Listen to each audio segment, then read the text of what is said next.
இந்த காணொளியை தொடர்ந்து பார்க்கறதுக்கு முன்னாடி மறக்காம தமிழ் ஜனம் சேனலை சப்ஸ்கிரைப் பண்ணிடுங்க. பொதுவா ரத்த புற்றுநோய் அப்படின்னாலே சரி செய்ய முடியாத நோய் அப்படின்னு மக்கள் மத்தியில ஒரு பார்வை இருக்கு. ரத்த புற்றுநோய் எதனால வருது, இதை முழுமையா சரி செய்ய முடியுமா, இதுக்கான சிகிச்சை முறைகள் எப்படி இருக்கும், இப்படி பல கேள்விகளுக்கான விடைய நம்ம கூட விளக்குறதுக்காக இணைஞ்சிருக்காரு புற்றுநோய் மூத்த ஆலோசகர் மற்றும் இயக்குனர் டாக்டர் M.A. ராஜா சார். அவர்கிட்ட கேட்டு தெரிஞ்சுக்கலாம். வணக்கம் சார். பொதுவா ரத்த புற்றுநோய் எதனால வருது சார்? ரத்த புற்றுநோய்ன்றது இந்த இரத்தத்தில் உள்ள அணுக்களை உருவாக்கக்கூடிய மரபு அணுக்கள் நிரந்தரமான மாற்றம், அதாவது மியூட்டேஷன் ஆங்கிலத்தில் சொல்லுவோம். அந்த மாதிரி வந்ததுன்னா அந்த உற்பத்தி சரியான முறையில் ஏற்படாமல் அபிரிதமான வளர்ச்சி, முக்கியமாக இந்த இரத்த அணுக்களில் இந்த இரத்த புற்றுநோய் நம்ம சொல்லும்போது 90க்கும் அதிகம் சதவீதமான புற்றுநோய்கள் வெள்ளை அணுக்களை சார்ந்தது. இந்த அக்யூட் லுக்கீமியான்னு சொல்கிறது அபிரிதமான வளர்ச்சி மிக அதிகமாக மிக வேகமாக ஏற்படக்கூடியது ஒன்று. அப்படின்னு சொன்னால் அது உடனே சிகிச்சை செய்யலை என்றால் உயிருக்கே ஆபத்தை விளைவிக்கலாம். ஒருத்தருக்கு ரத்த புற்றுநோய் வருது அப்படின்னா அவங்களுக்கான அந்த சிம்டம்ஸ் எப்படி சார் இருக்கும்? இன்ஃபெக்ஷன்ஸ், அதாவது பாக்டீரியா கிருமினால உள்ள இன்ஃபெக்ஷன்ஸ் வரலாம். அப்படின்னு சொன்னால் நோயாளி பொறுத்த மட்டும் ஜுரத்தோடு வரலாம், இல்லை அது குறிப்பிட்ட ஒரு உருப்புடைய இன்ஃபெக்ஷன், இப்போ நுரையீரல் அப்படின்னு சொன்னால் இருமல் சளியோடு வரலாம், சிறுநீரகம் அப்படின்னு சொன்னால் நீர்நீரல் இன்ஃபெக்ஷன், மூத்திரத்தில் எரிச்சல் அந்த மாதிரி வரலாம். இப்படி உடம்புல எந்த இடத்துல பாதிப்பு இருக்கதோ அது சார்ந்த அறிகுறிகள் தெரியலாம். இரத்த சோகை அல்லது அனீமியா என்று சொல்லுவோம். அப்போது ஒரு தளர்ச்சி, நடக்கும்போது மூச்சு வாங்குதல், அது போன்ற அறிகுறிகள் காணலாம். உங்களுக்கு இரத்த போக்கு, அதாவது மூக்கில் வரலாம், வாயில் வரலாம், சிறுநீரில் வரலாம், மலத்தில் வரலாம், இல்லாது இன்டர்னல் ப்ளீடிங் உடம்பில் உள்ளே கூட வரலாம். இது போன்ற பலவிதமான அறிகுறிகள் வரலாம். ஜெனட்டிக்கலா பார்த்தோம்னா இப்போ அப்பாவுக்கு ரத்த புற்றுநோய் இருக்கு அப்படின்னா அடுத்து அவரோட மகனுக்கும் அந்த ஜெனட்டிக்கலா அந்த டிரான்ஸ்ஃபர் ஆகிறதுக்கான வாய்ப்பு இருக்கா சார்? பிளட் கேன்சர் வாய்ப்பு இருக்கா என்று கேட்டால் இருக்குன்னு தான் சொல்லுவோம். ஆனால் பெரும்பான்மையான இரத்த புற்றுநோய் அப்படி வருவது கிடையாது.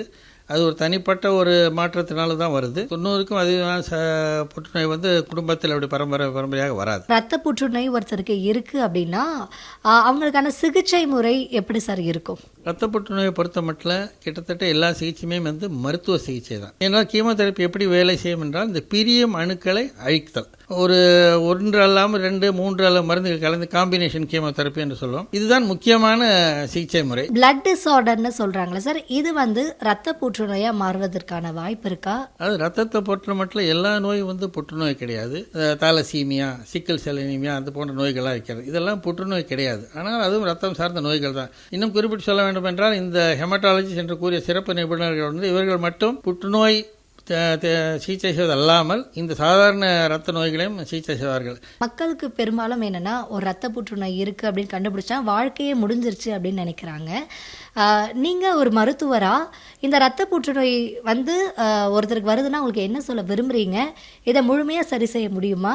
இதை ட்ரீட்மெண்ட் பண்ணதுக்கு அப்புறம் அவங்களோட லைஃப் நார்மலா எல்லாரும் மாதிரி லீட் பண்ண முடியுமா? இந்த ரத்த புற்றுநோயை பொறுத்த மட்டும் பெரியவர்களை விட அதிகமாக சிறுவர்களிடமும் காணப்படுகிறது. அப்போ சிறுவர்களிடம் பார்த்தீங்கன்னா இன்றைய தேதியில் ஒரு 100 சிறுவர்களுக்கு ரத்த புற்றுநோய் இருக்குது அப்படின்னு சொன்னால் அதில் 80க்கும் அதிகமானவர்கள் முழுவதுமாக குணமடைந்து விடுவார்கள். அப்படி என்று சொன்னால் இந்த நோய் மறைந்து சாதாரண வாழ்க்கையை வாழக்கூடிய ஒரு நிலைமை அடைவார்கள். வயதானவர்களுக்கு புற்றுநோய் அந்த மாதிரியான அந்த அக்யூட் லுக்கீமியாஸ் குறைவு. அவர்களுக்கு பெரும்பாலும் இந்த கிரானிக் லுக்கீமியாஸ் தான் வரும். அதில் உடனே உயிருக்கு ஆபத்து கிடையாது. பல வருடங்கள் 10-15 வருடங்கள் கூட வாழ முடியும்.